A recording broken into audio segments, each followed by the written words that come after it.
morning, day 207. Just thought we would show you this to get this day going. We're coming into the town of Starokonstantinov, and you guys know that over the war, we've talked about this town many, many times. Here in the Khmelnytsky region, this is a location that's been struck quite a few times due to it being a military town. This is home of a very important air base. And you can see, very cool, rainy, nasty, but you can see just a peaceful town here. And this gives you a little look into the town of Starokonstantinov.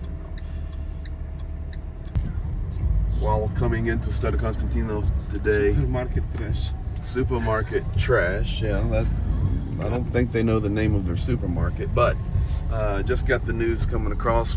What happened out east? 4 medics killed and 2 patients wounded. 4 medics killed and 2 patients wounded during the evacuation. So the Russian forces were evacuating this town and were shelling it as they evacuated. Mental hospital. Hospital. Patients. Yep. So there you have it on this Sunday morning. Most recent update from some of the madness that happens in the east. Coming in the Starokon for a meeting today. Still prepping and getting ourselves ready for the run back east. Hey guys, we're in the town of Starokon, and I'm here with one of our soldiers.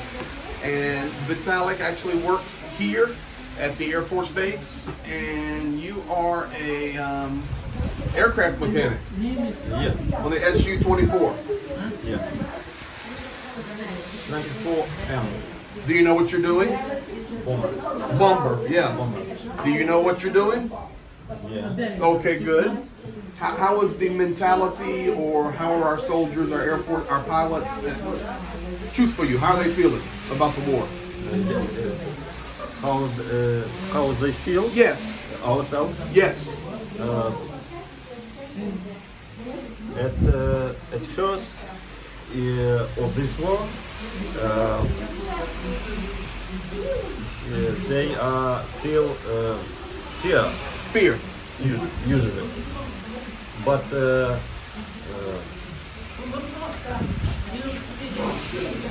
at that time, they feel more confidence. More confidence, Calm. Peaceful. But there is dangerous still. Sure. Let me ask you this. Are we going to win the war? Yeah, of course. I love it, guys. So you keep those planes maintained and strong, and the pilots will do their job, and we'll do our job, and all together we win the war. Yeah. I think that we do one work. Yes. All of us. The whole world. Whole world. Yes, I think. Not soldiers only. Correct. Not maybe Politics, other countries, money, whatever. All of us. It takes all of us together. No, all of us. All of us. Yeah, we on the same team, because the war against Putin must be won. Because if not, it will be a problem for other nations, for Europe, and for the rest of the world. So Definitely. no option, must win. So we do all that we can. Zhenya and I will be heading back east to serve soldiers, and just to see a smile on their face. It's cold, man. My coat's inside. It's cold out here. They need gloves, they need blankets, they need food, and it's very important. We do our part. You keep the planes running, the pilots do their job, we do our job. People around the world are watching, they're supporting, they're praying, they give money, they buy tourniquets, medical supplies. All together? Thank you. Thank you. Yeah, well, tell them thank you. Thank you. All Thank together, you, all of you. we win. We win. Yeah. And I want to say that you make the soldiers smiles and laughing. It is important. Yes, It is important for spirit. yes. We found ourselves last week in a lot of places where we are hearing cruise missiles, rocket, or we hear HIMARS. Oh, we were so close to HIMARS. Very powerful. Very powerful. The ground shake, and you know what?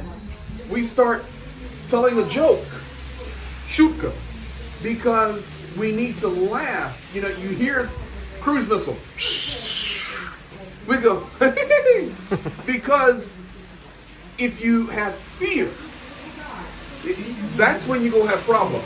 You have to have good mentality, Yeah. peace, laugh with friends, make jokes. We were with in Slavyansk, some Khmelnytsky battalion, and they have no gloves.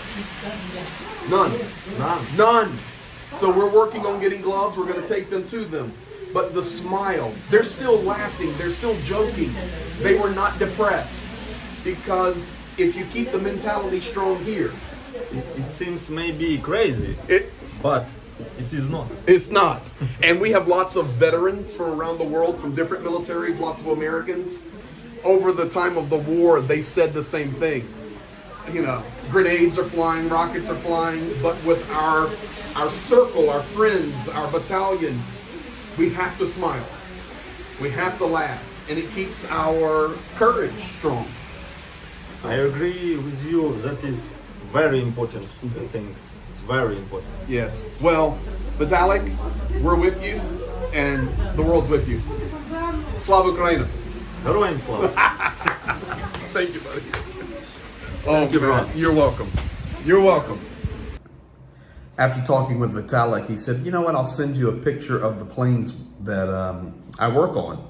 So maybe some of you out there tonight not familiar with the Su-24, but it is a bomber.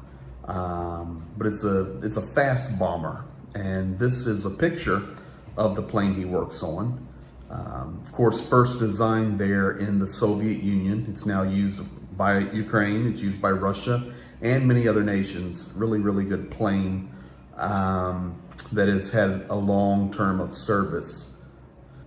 After that, he said, you know what, I'll send you a video. A couple of days ago, they were working on some planes, and it was sunny, and he told me, he says, Greg, when we repair a plane or we're working on a plane, he says, what we'll do is we'll go out to the runway and the pilots will do a flyby so that we can hear, we can look, we can see, and they're about 6 meters off the ground. And he says the feeling is unbelievable. Take a look at the video he sent me. Pretty cool.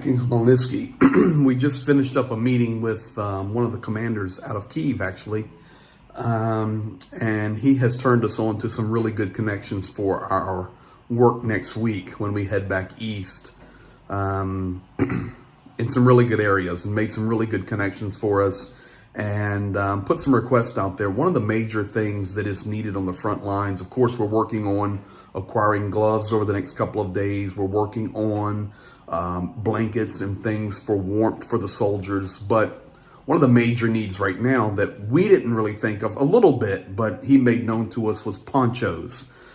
So beginning tomorrow, Zhenya and I have already working on some sources and resources for ponchos, because I think we can do a pretty good job on loading up on ponchos between what we can find to even purchase or through humanitarian organizations that are supplying the military. So a big focus tomorrow is going to be on ponchos. And why would we need so many ponchos? Well, folks, it has rained every day. Here in Ukraine, the weather changes extremely quick. And I can tell you, you're looking out behind me there and you see it. And I'm going to flip the camera around in just a moment, but it is cold, probably in the mid 40s. Tonight, it'll be in the upper 30s. It is an extremely wet environment right now. It is raining nonstop. Overnight, it was a deluge, and all day long today, it's been a deluge. And it's not just here in our local area, but it's throughout Ukraine. So once again, just imagine the trenches. And I see your guys' messages about the duck boards and all these other things. They're doing all that they can, of course, to maintain their trenches and stay dry, but it is brutal. So we're going to be hunting for ponchos. This entire week coming up is expected to be similar weather just like this. Summer's gone, fall is fleeting quickly, and I know it's only mid-September, but it's going to change very quickly. You can even get snow here in October. So the change is here, extremely wet, extremely cold, and we're going to be working on some ponchos to head east here in a few days. So that's a big need expressed to us directly from a military commander, and he's going to make some connections for us to get to some very special places. So we'll keep you updated on that. But let me flip the camera around and show you the rain that's just standing out here. This is out my window where I stay here in Khmelnytskyi. Beautiful place. You can see the smokestack there working. That's a heating plant. That's a thermal plant right there. Some construction. But right here, just look, folks. Look at the rain, the levels of rain. This is the foundation of a new building going in. It's been sitting there now vacant, dormant since the war started, but you can just see the ground. It is soaked. And when you think about all the trenches, you think about all the things that are happening out east in the war zone, it's going to be very difficult. I've got the window open. I'm holding the camera out the window. The wind is blowing, and it is frigid. Take a look at the trees. You say, man, I'm watching to get an update on Ukraine for the war. Well, this is the update you need. The weather is horrible.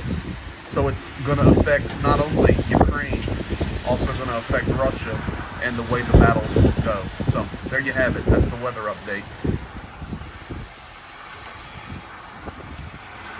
Cloudy, windy, cold, and nasty.